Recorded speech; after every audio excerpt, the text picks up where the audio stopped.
వాల్మీకి రామాయణం బాలకాండలో మనం 1, 2 సర్గలు ఆల్రెడీ మనం చెప్పుకున్నాం.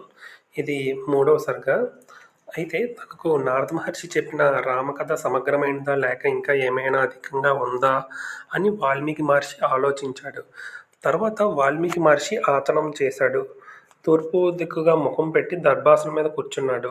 శ్రీరాముని మనసులో ధ్యానించాడు. నమస్కరించాడు.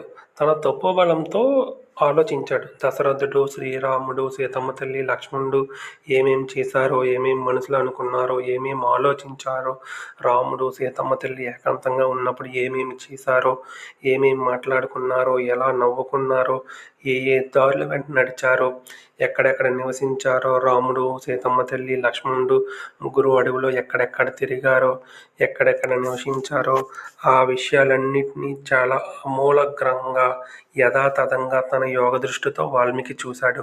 అన్ని విషయాలను చాలా స్పష్టంగా తెలుసుకున్నాడు. మహా తపస్వి అయిన వాల్మీకి రామచరిత్ర అంతా కరతాళమలకము అంటే చేతిలో ఉసిరికాయ మాదిరి చాలా స్పష్టంగా కనబడింది.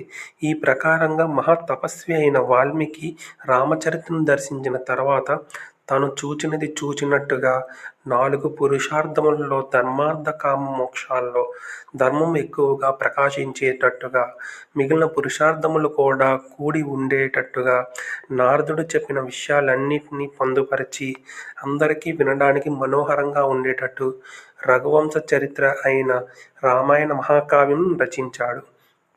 ఈ రామాయణ మహాకావ్యంలో రాముడి యొక్క జననము, ఆయన ధర్మనీతి, పరాక్రమము, ఓర్పు గుణము, రాముని సౌందర్యము, సత్యశీలత అన్నీ చాలా మధురంగా వర్ణించాడు వాల్మీకి. రాముడు, లక్ష్మణుడు విశ్వామిత్ర మహర్షితో అడవులకు వెళ్తున్నప్పుడు చెప్పిన అనేక కథలు, గాథలు, శివధనుర్భంగము, సీతా స్వయంవరము చాలా మనోహరంగా కళ్ళకు కట్టినట్టుగా రచించాడు. తరువాత పరశురామునితో రామునికి వాగ్వివాదము, రాముని యువరాజ్య పట్టాభిషేక సన్నాహములు, కైకేయి వరములు కోరడం, రాముడు వనములకు పోవటం, దశరథుడు నిర్యాణము, రాముడు అడవులకు పోతుంటే అయోధ్య ప్రజలు దుఃఖించడం, రాముడు వారిని ఓదార్చి పంపివేయడం, గంగానది దాటడం, గుహునితో రాముడు మాట్లాడడం, తన సారథి అయిన సుమంతుని రథము తీసుకుని వెనకకు మరలడం, సీతారామ లక్ష్మణులు భరద్వాజ ఆశ్రమం చేరుకోవడం, ఆయన ఆదేశానుసారం చిత్రకూటంకు వెళ్ళడం, చిత్రకూటంలో పర్ణశాల నిర్మించుకొని ఉండటం, ఇంతలో భరతుడు వచ్చి రాముడు తిరిగి రాజ్యము స్వీకరించమని ప్రార్థించడం, రాముడు నిరాకరించడం, రాముడు తన తండ్రి మరణ వార్త విని దుఃఖించడం,